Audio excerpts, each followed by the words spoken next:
ॐ सदाशिवसमारम्भां शङ्कराचार्यमध्यमाम् अस्मदाचार्यपर्यन्तां वन्दे गुरुपरम्पराम्। ॐ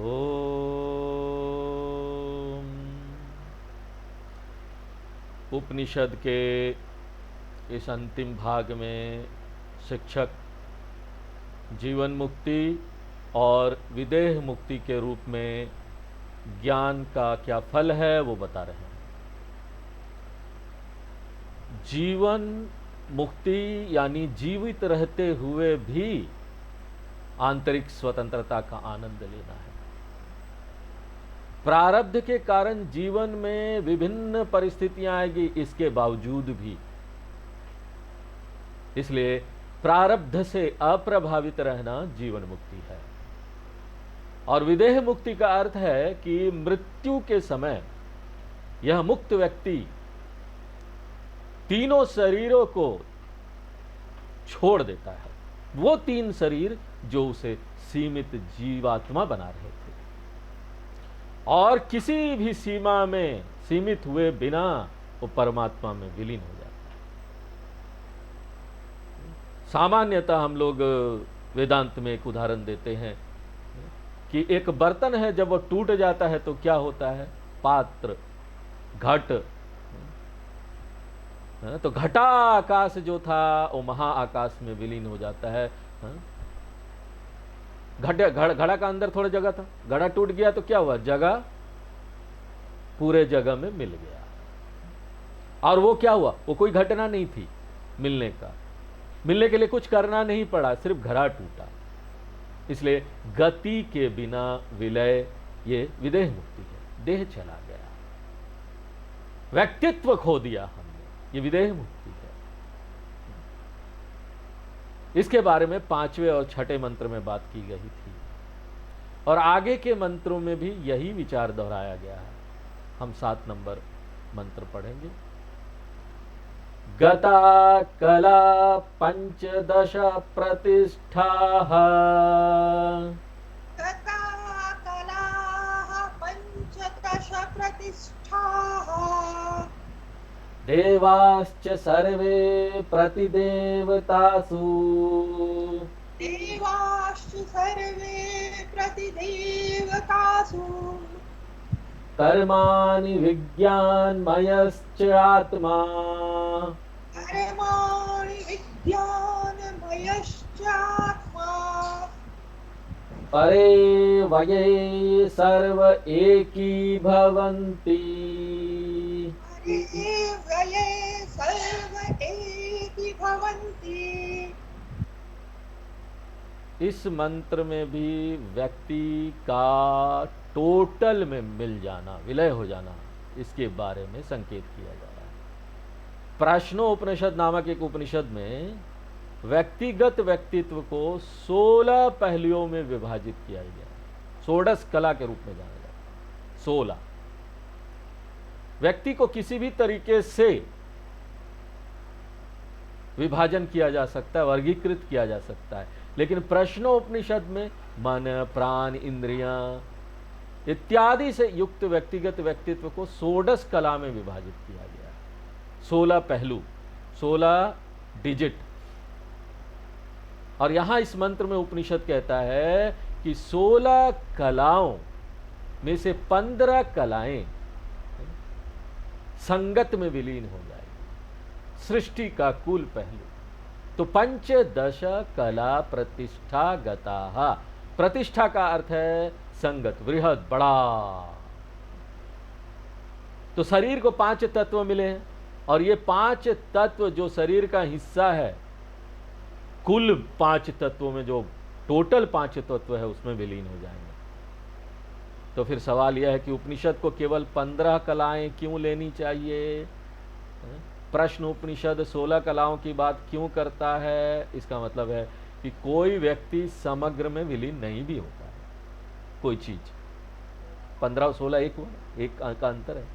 वो क्या है? शंकराचार्य जी ने भाष्य में लिखा है कि 16वीं कला नाम को संदर्भित करती है, व्यक्ति का नाम। क्योंकि व्यक्तित्व को एक विशेष नाम दिया जाता है जो उसे सृष्टि में अन्य सभी से विशिष्ट रूप से अलग बनाता है, और वह नाम समग्र में विलीन नहीं होता, क्योंकि अभी भी दुनिया उस नाम से याद रखती है, वो नाम को याद रखती है। यह है ना आदि शंकराचार्य, हम बात करते हैं ना। अगर नाम भी समग्र में विलीन हो गया होता तो हम बात ही नहीं करते आदि शंकराचार्य जी की। इसलिए शंकराचार्य जी कहते हैं कि नाम को छोड़कर, जो कि 16वीं कला है, बाकी सभी 15 कलाएं उसी बृहद ब्रह्मांडीय पहलू में वापस चली जाएगी। और केवल इतना ही नहीं, देवाश्च सर्वे प्रतिदेवा देवताशु गताहा, यहां देव का तात्पर्य इंद्रियों से है। तो सभी इंद्रियां संबंधित अधिष्ठाता देवताओं में विलीन हो जाएगी। तत्वबोध याद आपको, चक्षुषा सूर्य देवता, श्रोत्रस्य दिग्ग देवता, सबका अपना अपना देवता है अंगों का, और वो अधिष्ठाता देवता, उनके पास टोटल पावर है। ये सारी चीजें जो है ना वो देवता में विलीन हो जाएगी। और केवल इंद्रियां ही देवता में विलीन नहीं हुई। शंकराचार्य जी अपनी भाष्य में लिखते हैं कि प्रत्येक इंद्रियों में संबंधित देवता द्वारा दिया गया आशीर्वाद है। देवता का यह आशीर्वाद शक्ति के रूप में प्रत्येक अंग में रहता है। तो सूर्य शक्ति का एक हिस्सा आंख में है, पूरी नहीं, एक हिस्सा। देवता शक्ति वहां है क्योंकि देवता के आशीर्वाद के बिना इंद्रियां कार्य नहीं कर सकती।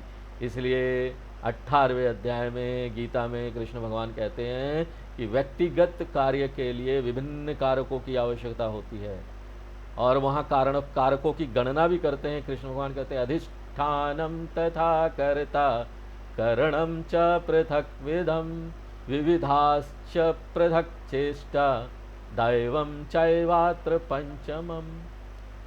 दैवम का अर्थ है देवता के आशीर्वाद की शक्ति, और यह आशीर्वाद जिसे देवता शक्ति कहा जाता है जो इंद्रियों में था वह भी देवता में ही विलीन हो जाएगा। फिर कर्माणी का क्या, कर्माणी, तो सभी कर्म, संचित कर्म और साथ में आगामी कर्म वो नहीं रहेंगे क्योंकि व्यक्तित्व चला गया। फिर कर्म कहीं भी नहीं रह सकता, और इसलिए सभी पुण्य पाप कर्म, यहां कर्म का अर्थ है पुण्य पापम संचित आगामी कर्माणी। ठीक है, संचित तो नष्ट हो गया। प्रारब्ध के बारे में क्या, जो ऑलरेडी आ चुका है। हमको जैसे ये शरीर मिल गया अचानक गायब थोड़ी ना हो जाएगा। शरीर तो मिला हुआ है, वो मिल गया, उसका कुछ, इसको बोलते प्रारब्ध। प्रारब्ध कर्म को विलीन होने की आवश्यकता नहीं है, क्योंकि जब प्रारब्ध समाप्त हो जाएगा, तेल खत्म हो जाएगा, तो ज्ञानी मर जाएगा। मृत्यु के समय प्रारब्ध कर्म पहले ही समाप्त हो गया है, इसलिए वहां पर वो है नहीं। केवल अन्य दो अर्थात संचित और आगामी, ये भी किसमें विलीन हो जाएंगे, ईश्वर या समग्रता में। और केवल इतना ही नहीं, विज्ञानमयश्च आत्मा। विज्ञानमयश्च आत्मा का मतलब है अहंकार, यानी मैं की धारणा, जो मुझे एक अलग व्यक्ति बनाती है, जो मनुष्य में बहुत बहुत मजबूत तरीके से बैठा हुआ है। जानवरों में इतना मजबूत नहीं रहता ये व्यक्तित्व। इसलिए एक श्रेष्ठ गाय ये दावा नहीं कर सकती कि ओ मैं बड़ा श्रेष्ठ हूं। गाय, एक श्रेष्ठ कुत्ता ये दावा नहीं करेगा कि ओ मैं बड़ा श्रेष्ठ कुत्ता हूं। व्यक्तित्व नहीं, इतना मजबूत नहीं। ये दावा कौन करेगा, कुत्ते का मालिक करेगा। कुत्ते को ऐसी कोई समस्या नहीं, कुत्ते का मालिक बोले मेरा कुत्ता है, डॉग शो में जाएगा, वहां जीत जाएगा, पहला नंबर, मेरा कुत्ता पहला नंबर का आया है। कुत्ते को कोई गर्व नहीं होता। बेचारे कुत्ते को नहीं पता कि नंबर 1 क्या है, नंबर 2 क्या है। ये तो मालिक है ना जिसको गर्व है।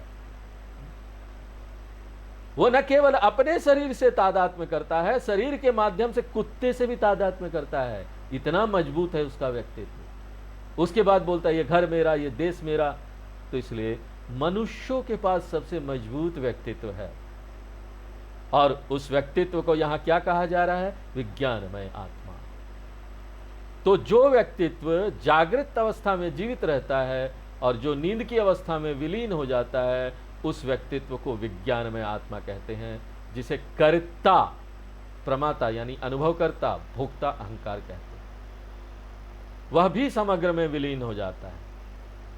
और वो क्या है? सर्वे अपि एकी भवंती। ये सभी केवल ज्ञानी के मामले में ही विलीन होंगे, याद रखिए। अज्ञानी व्यक्ति, अमुक्त व्यक्ति है, उसके मामले में केवल भौतिक, ये जो शरीर है ना, भौतिक शरीर, यही पृथ्वी में विलीन होगा, मिट्टी में जाएगा। लेकिन जो नहीं दिख रहा है, सूक्ष्म और कारण शरीर, उसका व्यक्तित्व, उसका पुण्य कर्म, उसका पाप कर्म, ये सब बच जाएंगे, आगे जाएंगे। जिसे ही आत्मा, यात्रा करने वाला आत्मा कहा है। और यह सुख शरीर ही अज्ञानी के मामले में जाकर पुनर्जन्म लेगा, लेकिन ज्ञानी के मामले में तीनों विलीन हो जाएंगे। तो सर्वे एक ही भवंती, कहां? परे अव्यये, अक्षय ब्रह्म में, अनंत ब्रह्म में यह विलीन हो जाता है। और इस विचार को व्यक्त करने के लिए अगले मंत्र में एक सुंदर उदाहरण दिया जा रहा है। तो अगला मंत्र, 8वां मंत्र हम लोग पढ़ते हैं। यथा नद्या स्यन्दमाना समुद्रे, यथा नद्या स्यन्दमाना समुद्रे, अस्तं गच्छन्ति नाम रूपे विहाय, अस्तं गच्छन्ति नाम रूपे विहाय, तथा विद्वान् नाम रूपाद् विमुक्तः, तथा विद्वान् नाम रूपात् विमुक्तः, परात् परं पुरुषम् उपैति दिव्यम्, परात् परं पुरुषम् उपैति दिव्यम्। तो उदाहरण है नदियों का सागर में मिल जाना। तो नदियां बहुत है और वे सब सागर से ही उत्पन्न हुई हैं, और सागर से उत्पन्न होने की कल्पना करे तो वे इस तथ्य को भूल जाती है कि वे सागर से हैं। वो सोचती है अरे पहाड़ से आ रहे हैं, उनके माता पिताजी पहाड़ हैं, इसलिए नदी को ना अद्रिजा भी कहा जाता है, जो पहाड़ से उत्पन्न होती है। भले ही नदियां पहाड़ से उत्पन्न होती हुई प्रतीत होती है, लेकिन अंततः वे बादलों से ही उत्पन्न होती है। बादल स्वयं सागर से ही बनते हैं, लेकिन अपने माता पिता के प्रति आसक्त होने के कारण, ना मैं तो पहाड़ का बेटा बेटी पोता पोती हूँ। कल्पना करिए, नदी मूल आत्मा सागर को भूल जाती है, और अब नदियाँ बहुत हो गई है, और प्रत्येक नदी का अपना एक व्यक्तित्व भी है। एक नदी दावा करती है मैं गंगा हूँ, श्रेष्ठ नदी हूँ, दूसरी कहती है मैं नाला हूँ, दुखी हूँ, और एक और कहती है मैं यमुना हूँ, मैं गोदावरी हूँ, मैं नर्मदा हूँ, सिंधु, कावेरी, ये सब बात। तो उनके नाम अलग अलग है, उनके रूप, उनके गुण अलग अलग है, और उनमें से कुछ में बहुत अशुद्धियाँ हैं, उनमें से कुछ बहुत शुद्ध है। स्वर्ण रेखा में बहुत सारा सोना है, इसलिए गुण अलग है, नाम अलग है, उसकी लंबाई अलग है। और कुछ नदियां बहुत पवित्र मानी जाती है, उनमें से कुछ इतनी पवित्र नहीं है। जब तक वे अपनी व्यक्तित्वता बनाए रखती है तब तक सभी भेद मौजूद है, लेकिन जाने अनजाने में वो किसकी ओर भाग रही है? वे सभी अकेले एक ही स्रोत की ओर जा रही है, और वो क्या है? सागर। और वो कितने समय तक अपनी व्यक्तित्वता बनाए रखेंगे? जब तक कि वे सागर में विलीन ना हो जाए। और एक बार वे सागर में विलीन हो जाती है तो नाम चला गया, रूपम चला गया, केवल एक नाम रह गया, और क्या? सागर। इसलिए हम कहते हैं ना कि समुद्र में स्नान करना बहुत पवित्र है। क्यों? क्योंकि सारी पवित्र नदियों में नदियां तो वहीं जाकर मिलती है, और सारी पवित्र नदियां मिल गई तो समुद्र सबसे ज्यादा पवित्र हुआ। इसलिए समुद्र स्नान बहुत पवित्र है।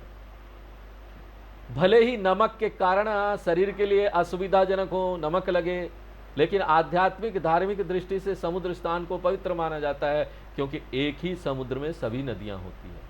इसी प्रकार हम सभी नदियों की तरह हैं, हम सब एक ही ईश्वर से आए हैं, हमारा मूल स्वभाव ईश्वर जैसा ही है। नदी भी जल से बनी है, सागर भी जल के अतिरिक्त और कुछ नहीं है, मूलतः दोनों एक ही है, लेकिन नदी भूल गई। इसी तरह हम भी भूल गए हैं, अपने मूल को भूल गए हैं। ज्ञानी को छोड़कर, ज्ञानी याद रखता है, और जब वह ज्ञान के द्वारा ब्रह्म में लीन हो जाता है तो नाम रूप और व्यक्तित्व छूट जाता है। और भगवान के पास जाना कोई दुख की बात नहीं, बल्कि ये एक सुखद घटना है। अज्ञानी के लिए मृत्यु दुख की बात है, ज्ञानी के लिए मृत्यु भगवान में लीन होना है, यह मोक्ष है। यहां कहा गया है स्यंदमाना नदियाः, तो सभी विभिन्न नदियां जो समुद्र की ओर भाग रही है वो क्या करती है, वो समुद्र में विलीन हो जाती है। भले ही उनका व्यक्तित्व चला गया, उनका मूल स्वभाव ये सब नहीं खोया है, नाम खो गया, रूप खो गया, लेकिन पानी मूल स्वभाव है, वो समुद्र में बना भी रहता है। इसलिए जब मैं कहता हूं कि गंगा अब नहीं रही, तो इसका मतलब सिर्फ इतना है कि गंगा नाम, गंगा रूप नहीं रहे, लेकिन गंगा जल का अस्तित्व बना हुआ है। इसलिए नाम और रूप को त्यागना, समुद्रे अस्तम गच्छन्ति, वो समुद्र में विलीन हो जाते हैं। तथा उसी तरह विद्वान नाम रूपाद विमुक्तः, ये बुद्धिमान व्यक्ति नाम और रूप को भी त्याग देता है, जो विशुद्ध रूप से शरीर से जुड़े हैं। मूलतः मेरा कोई नाम नहीं हो सकता, अगर मेरा कोई नाम होना चाहिए ना, तो वो चैतन्य ही होना चाहिए। जैसे सभी नदियों का मूलतः नाम जल ही होना चाहिए, इसी प्रकार हम सभी का मूलतः नाम चैतन्य ही होना चाहिए, क्योंकि हम सभी मूलतः चेतना है। इसलिए बृहद आरण्यक उपनिषद में उन्होंने नामकरण समारोह यानी नामकरण संस्कार की बात की है। और जब माता पिता बच्चे का नाम रखते हैं, तो माता पिता द्वारा दिया गया पहला नाम क्या, चेतना होता है। वेदोषी अथस्य नाम करोषि वेदोषि, यानी वेद का अर्थ है चैतन्यम। यहां वेद नाम दिया जा रहा है तुम्हारा, तुम चेतना हो मेरे बच्चे। और उस समय नाम देते समय माता पिता नहीं जानते कि ये चेतना क्या है, ये अलग बात है, लेकिन वेद हमें बताता है कि सच्चाई क्या है, और वेद स्वयं जानता है। तदस्य तद गुह्य मेवा नामा भवति, वो बच्चे का गुप्त नाम बन जाता है। सभी बच्चों का गुप्त नाम क्या, चेतना, चेतन, चैतन्य। हम सभी को एक गुप्त नाम मिला हुआ है, हाँ? और वो है चैतन्य। और हम इसे गुप्त नाम क्यों रखते हैं, सार्वजनिक नाम क्यों नहीं है, क्योंकि अगर हम सभी को चैतन्य कहा जाए तो समस्या क्या होगी, ये चैतन्य इधर आओ, चैतन्य इधर, अरे कौन चैतन्य, लेन देन में समस्या आएगी ना, व्यवहार में आएगी। यदि सभी नदियों का नाम जल रख दिया जाए तो नामकरण तो उचित है, फिर भी समस्या क्या है, जब मैं जल कहता हूं तो आप ये भेद नहीं कर सकते कि ये गंगा जल है कि यमुना जल है कि नाले का जल है, आप नहीं जानते। इसलिए लेन देन के उद्देश्य हम सभी को एक द्वितीय नाम दिया गया है। हमारा प्राथमिक नाम क्या है, चैतन्यम है, और ज्ञानी उस द्वितीयक नाम को छोड़ देता है जो अस्थायी रूप से शरीर से जुड़ा हुआ है। इसलिए नाम रूपे विहाय, मैं चाहे पुरुष हूं या स्त्री, ये केवल शरीर की दृष्टि से है। चैतन्यम ना तो पुरुष है और ना ही स्त्री, इसलिए द्वितीयक नाम और रूप को छोड़ देना विमुक्तः, इन दोनों से मुक्त। विद्वान बुद्धिमान पुरुष पुरुषम उपैति, जैसे नदी समुद्र में मिल जाती है, वैसे ही विद्वान पुरुष भी पुरुष में मिल जाता है। पुरुष का मतलब क्या है, संपूर्ण चेतना, टोटल कॉन्शियसनेस में। जैसे एक घट का स्थान संपूर्ण स्थान में विलीन हो जाता है, वैसे ही व्यक्तिगत चेतना संपूर्ण चेतना में विलीन हो जाती है, बिना किसी मूवमेंट के, मोशन के, गति के। ये चीज़ ध्यान रखना चाहिए, यहाँ सावधान रहना चाहिए। संपूर्ण स्थान में विलीन होने वाला व्यक्तिगत स्थान बिना किसी गति के विलीन हो जाता है, क्योंकि अंतरिक्ष एक है, सभी में व्यापक सिद्धांत है। इसी तरह गति के बिना विलय। और यह किस प्रकार की कुल चेतना या ब्रह्म है, परात्परम, जो इस सृष्टि से परे है, माया से परे है, अज्ञान से परे, पदार्थ से परे, समय और स्थान से परे, निरपेक्ष। तो अक्षरत परता पर, उस संदर्भ में मैंने आपको इसका बारे में समझाया था। दो परम है, परात परम, पहला परा माया को संदर्भित करता है, दूसरा परा का अर्थ है परे। इसलिए परात परम का अर्थ है माया से परे, माया पदार्थ है इसलिए पदार्थ से परे यह आत्मा है, वह आत्मा में विलीन हो जाता है। और यह किस प्रकार की आत्मा है, दिव्यम, जो चैतन्य स्वरूपम है। तो दिव्य का अर्थ हुआ जो पदार्थ से परे है, और केवल चेतना सिद्धांत होना चाहिए। इसलिए चेतना स्वरूपम, चैतन्य स्वरूपम ब्रह्म उपायति। 9वां मंत्र पढ़ते हैं। सयो हवै तत् परमं ब्रह्म वेद, सयो हवै तत् परमं ब्रह्म वेद ब्रह्मेव ब्रह्मेव भवति ब्रह्मैव भवति नास्या नास्या ब्रह्मवित् कुले कुले भवति भवति नास्या ब्रह्मवित् कुले भवति तरति तरति शोकं शोकं तरति तरति पापमानम् पापमानम् तरति शोकं तरति पापमानम् गुहाग्रन्थिभ्यः गुहाग्रन्थिभ्यः विमुक्तोऽमृतो भवति। विमुक्तोऽमृतो भवति। तो एक बार फिर जीवन मुक्ति और विदेह मुक्ति की बात की जाती है। सा यो हवाई तत परमम ब्रह्म वेद। मान लीजिए कि एक व्यक्ति परम ब्रह्म को जान लेता है। ब्रह्मांड का अंतिम आधार, परम का अर्थ है पूर्ण असीम। मान लीजिए कि एक व्यक्ति असीम ब्रह्म को जान लेता है, उसे क्या लाभ होता है? ब्रह्मेव भवति, वह स्वयं असीम ब्रह्म हो जाता है। ये एक बहुत ही कोट किया जाने वाला कथन है और ये अद्वैतवादी शिक्षा का आधार है। शंकराचार्य जी ने इसे अनगिनत बार कोट किया होगा। जो ब्रह्म को जान लेता है वो ब्रह्म हो जाता है। इसका बहुत महत्व है। आमतौर पर जब हम कुछ जानते हैं ना, तो हम वह चीज़ नहीं बन जाते। अगर ऐसा होता तो क्या होता? बड़ा समस्या हो जाता। मान लीजिए कि एक व्यक्ति माइक्रोबायोलॉजिस्ट है और वो कई छोटे छोटे कीड़े मकोड़े को जानता है, तब जो चीज़ जानता अगर वही बन जाएगा तो क्या होगा? वही बन जाएगा। पौधे का अध्ययन कर रहे हैं तो आप पौधे बन जाएंगे, लकड़ी का अध्ययन लकड़ी बन जाएंगे। जो जानता वही बन जाता है अगर ऐसा हो तो। इसलिए उपनिषद कैसे कह सकते हैं कि ब्रह्म को जानने वाला ब्रह्म बन जाता है? शंकराचार्य जी अन्यत्र कहते हैं कि यह केवल एक ही शर्त पर संभव है, और वो क्या है? मैं पहले से ही ब्रह्म हूँ, लेकिन मैं इस तथ्य से अनभिज्ञ हूँ, इसलिए मैंने अपने ब्राह्मणत्व को त्याग दिया और त्यागने के बाद मैं उसे बाहर चारों तरफ खोज रहा हूँ। इसलिए जब मैं अपने स्वाभाविक ब्राह्मणत्व का त्याग करता हूँ और उसे बाहर खोजता हूँ, तो वह ज्ञान की किस तरह की सिद्धि है?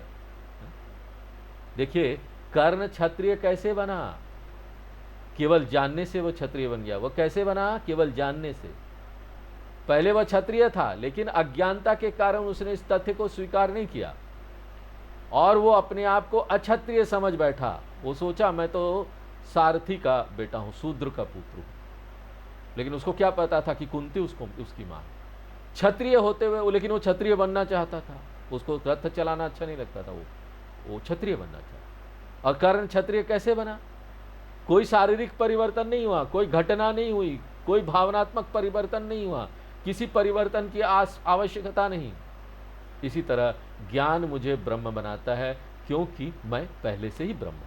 जो चीज़ पहले से है उसी का ज्ञान बिना किसी परिवर्तन के, बिना किसी मोशन से आपको वो बना देगा। मैंने इस तथ्य को अस्वीकार कर दिया था, इसलिए हमें क्या चाहिए? ज्ञान चाहिए, और केवल ज्ञान ही एकमात्र तरीका है। अन्य कोई तरीका आजमाएंगे वो काम नहीं करेगा, क्योंकि यदि आप पहले से ही ब्रह्म नहीं हैं तो आप कभी भी ब्रह्म बन नहीं सकते। यदि आप पहले से ही ब्रह्म नहीं हैं तो आप कभी ब्रह्म बन नहीं सकते। जानते हैं क्यों? जानते हैं क्या कारण है?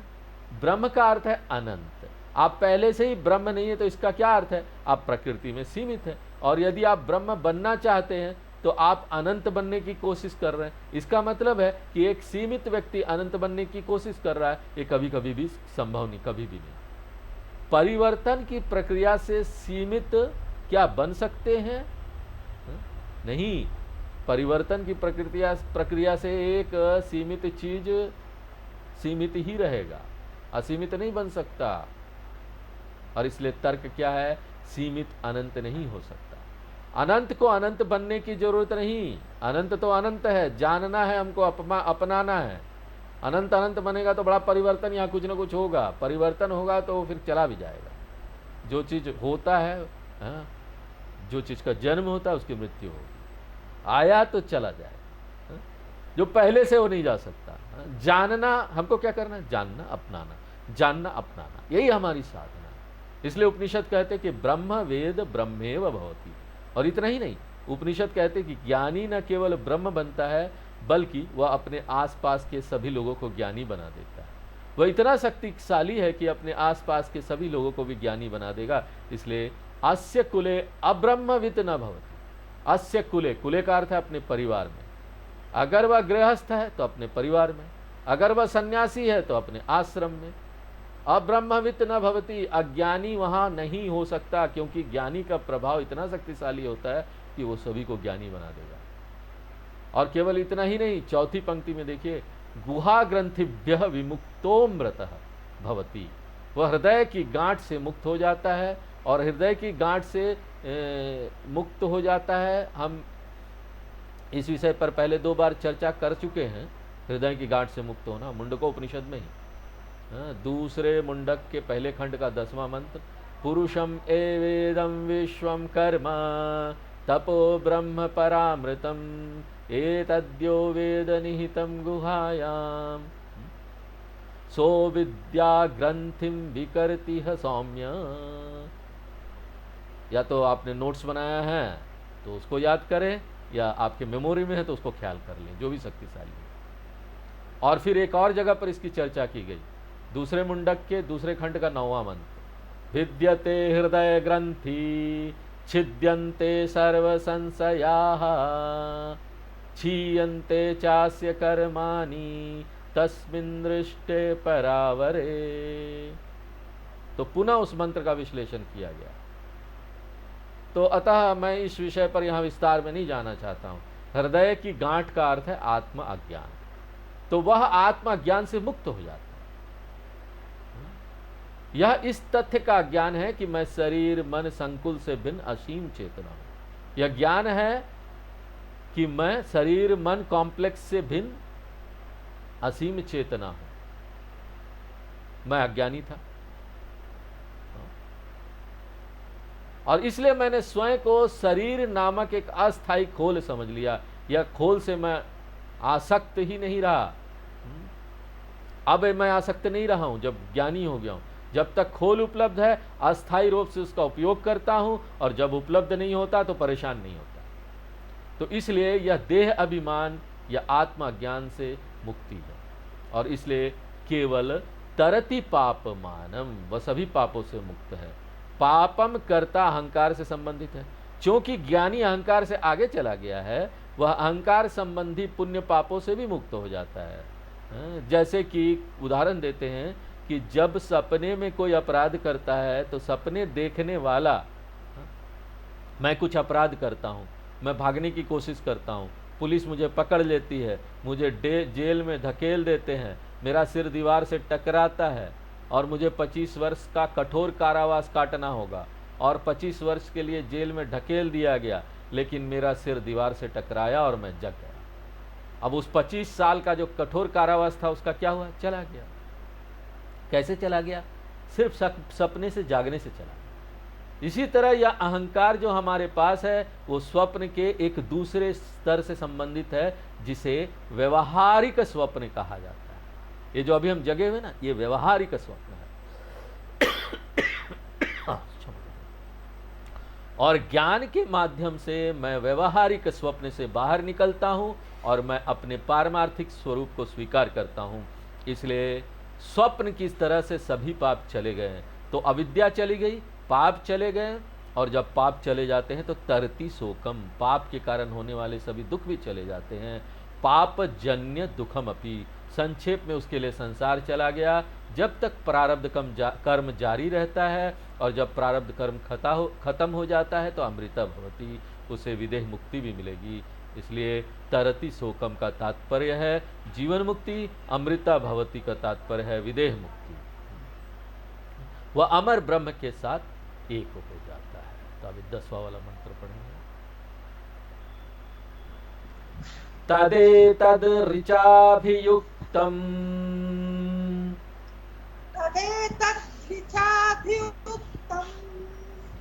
क्रियावन्तः श्रोत्रिय ब्रह्मनिष्ठाः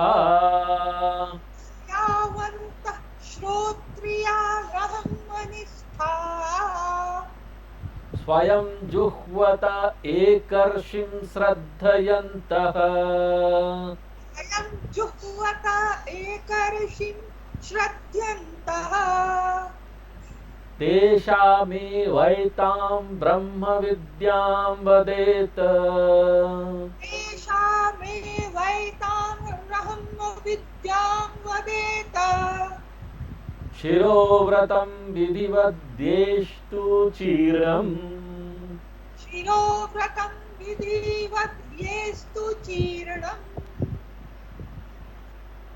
तो पिछले श्लोक के साथ ज्ञान फल का विषय समाप्त हो गया। जीवन मुक्ति और विदेह मुक्ति के रूप में ज्ञान के लाभों की चर्चा की गई। अब इस श्लोक में, जो कि 10वां श्लोक है, उपनिषद इस ज्ञान को प्राप्त करने के लिए छात्र की ओर से आवश्यक प्रारंभिक योग्यता के बारे में बात करना चाहता है। तो प्रारंभिक योग्यताएं आवश्यक है, जैसा कि हमने अक्सर देखा है। यहाँ तक कि सबसे अच्छा बीज भी तभी उग सकता है जब जमीन तैयार हो। इसलिए यदि आप रेगिस्तान में बीज बो रहे हैं तो वो पौधा नहीं बन पाएगा या फल नहीं देगा।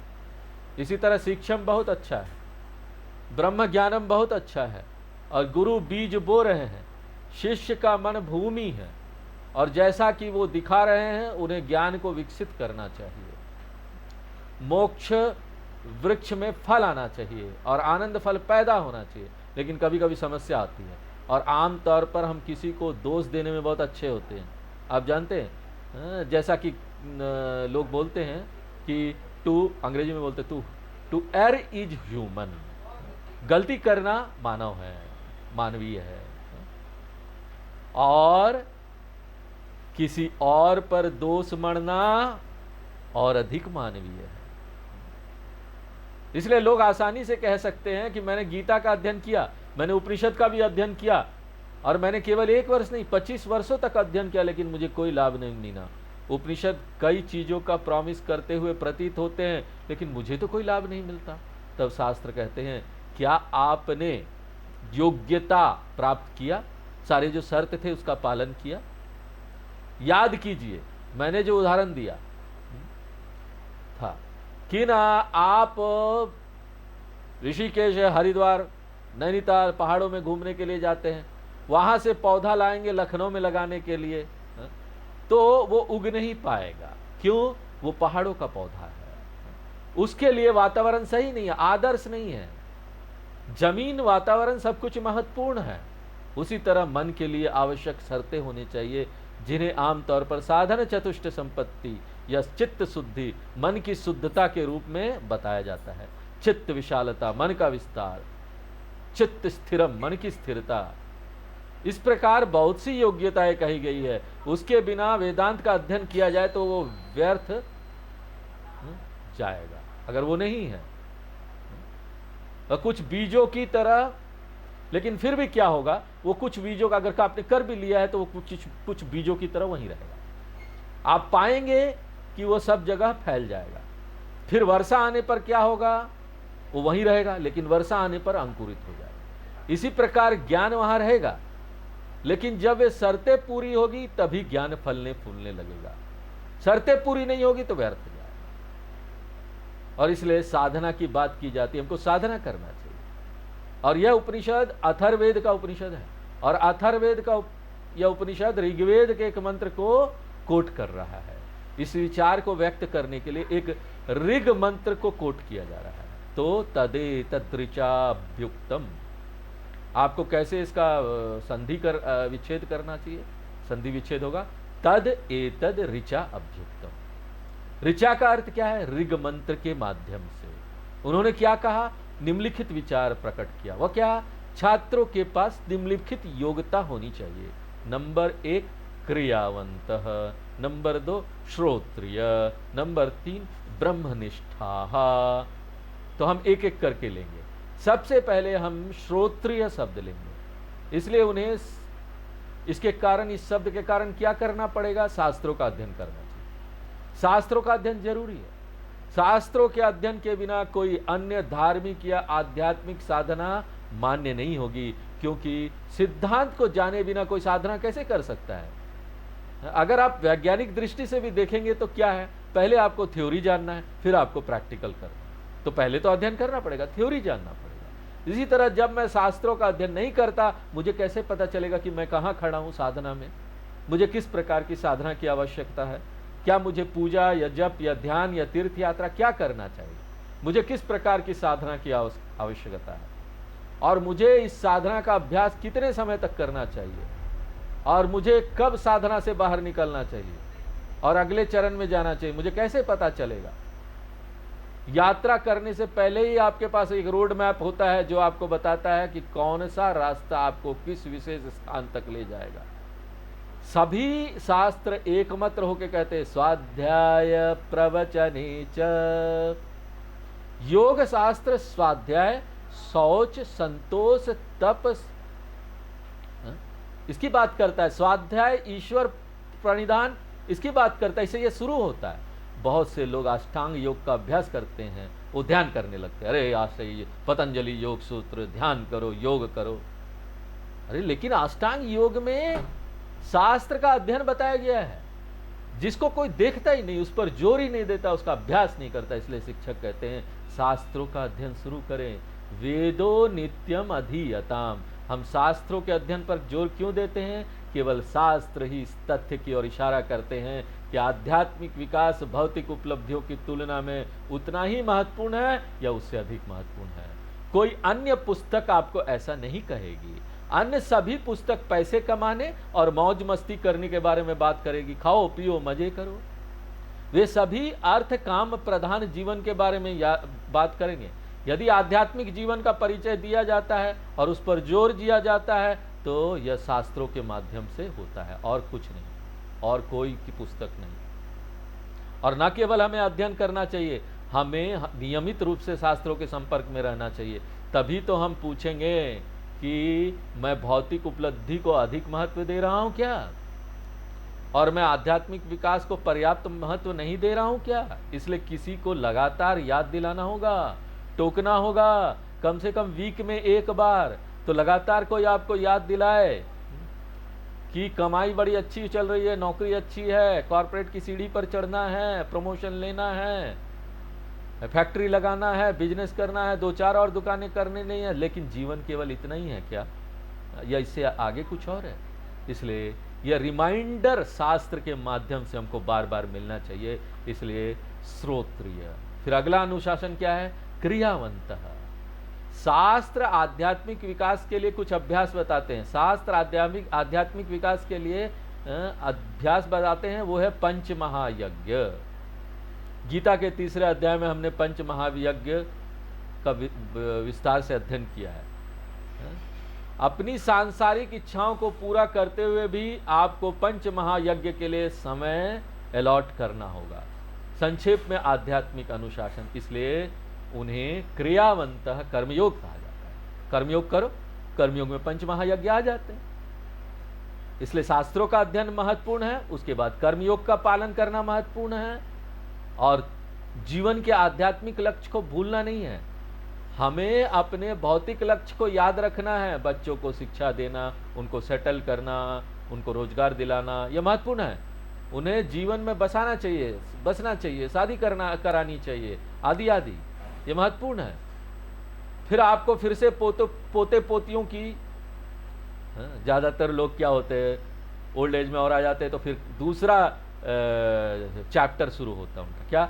पोते पोतियों का देखभाल शुरू होता है। ठीक है, हर साल 3 महीना मुझे पोते पोतियों के पास जाना है। आपको इसके लिए दूर यात्रा करना पड़ सकता है, सब ठीक है, करो, लेकिन कभी कभी याद दिलाएं अपने को कि क्यों आए हैं, लक्ष्य क्या है। इसलिए आध्यात्मिक लक्ष्य को याद रखें। ब्रह्मनिष्ठा, और केवल इतना ही नहीं, एकर्षिम स्वयं जुह्वत श्रद्धयन्तः। कुछ विशेष अनुष्ठान निर्धारित किया गया है अथर्ववेद के विद्यार्थियों के लिए। अथर्ववेद का अध्ययन करने हेतु विशेष अनुष्ठान निर्धारित है। जैसे कुछ विशेष परीक्षाएं होती है ना, IIM का, कैट, जॉइंट एंट्रेंस एग्जामिनेशन, उसी तरह आपके पास कुछ यहाँ पर आध्यात्म में भी प्रवेश परीक्षाएं होती हैं, जो एक अनुष्ठान के रूप में होती है, जिसे एकर्षी अनुष्ठान कहा जाता है। एकर्षी अनुष्ठान का नाम है। और वो भी कैसे करते हैं? अनुष्ठान फल देगा, प्रभावी है, इसमें विश्वास रखते हुए, इसको बोलते श्रद्धयन्तः। यह एक अनुष्ठान है। चौथी पंक्ति में एक और अनुष्ठान भी निर्धारित किया गया है, और वो क्या है? येस्तु शिरोव्रतम चीर्णम। हम लोग मुंडक उपनिषद शुरू करने से पहले ये किए थे, शिरोव्रत। एक और अनुष्ठान है जिसे शिरोव्रतम कहा जाता है। तो धार्मिक या शास्त्रीय अनुशासन है शिरोव्रतम। विविध चीर्णम, जिसने ठीक से किया हो, जिसके द्वारा ठीक से किया गया हो। और इसलिए इस उपनिषद का नाम मुंडक उपनिषद भी पड़ा। मुंडक का मतलब है सिरह। शिरोव्रतम को मुंडक व्रतम कहा जाता है। मुंडक व्रतम के बाद इस उपनिषद का अध्ययन करना चाहिए, इसलिए इसे मुंडक उपनिषद कहा जाता है। और केवल ऐसे लोगों के लिए तेषा में वैताम ब्रह्म विद्या वदेत, केवल उन्हीं लोगों के को ना ये शिक्षा दी जानी चाहिए। लेकिन आजकल कोई करता नहीं। स्काइप में भी यहाँ पर हम लोग कर रहे हैं, तो सब लोग आते हैं, बाकी भी हमारे स्वामी जी पढ़ाते हैं, तो कोई ऐसा शिरोव्रत तो करता नहीं, फिर भी मुंडक उपनिषद पढ़ा रहे हैं। तो ये कलयुग है, इसमें समझौता करना पड़ता है। हम वे सभी अनुष्ठान नहीं करेंगे, कोई बात नहीं, लेकिन हम प्रार्थना करते हैं ना भगवान को, वो प्रार्थना से इसकी भरपाई हमको करनी पड़ेगी, जो अनुष्ठान हमने नहीं किया। जैसा कि कृष्ण भगवान कहते हैं, गीता में नहीं कहीं और कहते हैं, कलौ कलमशम चित्तानाम पापा द्रव्य उपजीविनाम विधि क्रिया विहीनानाम गतिर गोविंदा कीर्तनम। यदि आप आवश्यक कोई कर्मकांड अनुष्ठान करने में सक्षम नहीं है, तो कम से कम भगवान के नाम का जाप करके इसकी भरपाई कर सकते हैं। देखिए, बोलने का अर्थ ये संक्षेप में कि जिसने उचित साधना द्वारा अपने मन को शुद्ध कर लिया है, उसे ही यह शिक्षा देनी चाहिए। अब उपनिषद आगे बढ़ते हुए आगे के मंत्र में पूरा ये जो शिक्षा है उसका समापन कर देता है। आगे का मंत्र समापन वाला मंत्र पढ़ते हैं।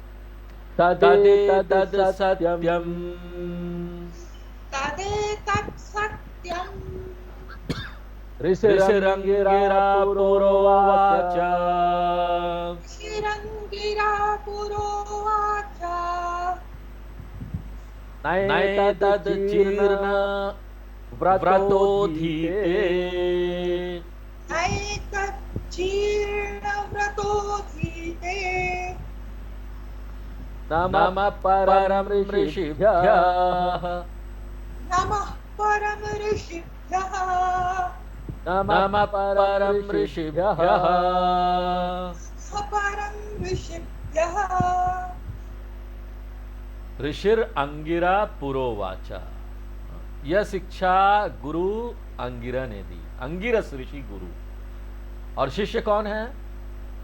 आपको याद है, तीसरे मंत्र में दिया गया था, सौनको हवै महाशाला अंगिरसम विधि वधु पशन्न प्रपच्छ। सौनक ऋषि शिष्य हैं, और इसलिए अंगिरस ऋषि ने यह उपनिषद सौनक ऋषि को पढ़ाया। कब? पूरा उवाचा, हजारों साल पहले। और भले यह सबसे प्राचीन शिक्षा है, लेकिन सुंदरता यह है कि यह अप्रचलित या अर्थहीन नहीं हुई है। कई अन्य चीज जो होते इस संसार में पुराने होने के बाद अर्थहीन हो जाते हैं। आप आजकल कुछ भी खरीदिए, इलेक्ट्रॉनिक चीज खरीदिए, कंप्यूटर खरीदिए, पुरानी हो जाती, पुरानी हो गई, कोई काम की नहीं। उपनिषद कहते हैं ये शिक्षा कभी पुरानी नहीं होती, ये सदैव मान्य है। तदेतद् सत्यम। 21वीं सदी में भी यह ज्ञान आपको मानसिक शांति दे सकता है। लेकिन एक बात यह तभी फायदेमंद हो सकती है जब आवश्यक अनुशासन का पालन किया जाए। इसलिए वह कहते हैं अचीर्णवत न अधीते। इसलिए इस अनुशासन का पालन किए बिना व्यक्ति को अध्ययन नहीं करना चाहिए, तब वो समझ नहीं पाएगा, वह इसकी प्रासंगिकता को देख नहीं पाएगा, और वेदांत के प्रति उसको वैराग्य हो जाएगा। संसार के प्रति नहीं, वेदांत के प्रति हो जाएगा। अचीर्ण व्रत न अधीते। और आवश्यक योग्यताएं देने के बाद उपनिषद संपूर्ण ऋषि परंपरा को नमस्कार करके इसका समापन करता है। नमः परम ऋषिभ्य, सभी ऋषियों को हमारा साष्टांग प्रणाम। हमें ऋषियों को नमस्कार क्यों करना चाहिए? क्योंकि उन्होंने ही इसे प्रिजर्व रखा, इसको प्रचारित किया। मेरे पास ये ज्ञान मेरे गुरु से आई, मेरे गुरु को उसके गुरु से आई, उसके गुरु को उसके गुरु, इस तरह से ऋषियों से आई। इसलिए यह शिक्षा ऋषि परंपरा के कारण ही जीवित है। इसलिए नमस्कार एक व्यक्ति को नहीं किया जा सकता, यह समस्त परंपरा को नमस्कार किया जाना चाहिए। सदाशिव समारंभाम शंकराचार्य मध्यमाम अस्मदाचार्य पर्यंताम वंदे गुरु परंपराम। इसलिए अपना आभार व्यक्त करते हुए उपनिषद नमस्कार दे रहा है और शिक्षा के निष्कर्ष को इंगित करने के लिए इसे 2 बार दोहराया गया है।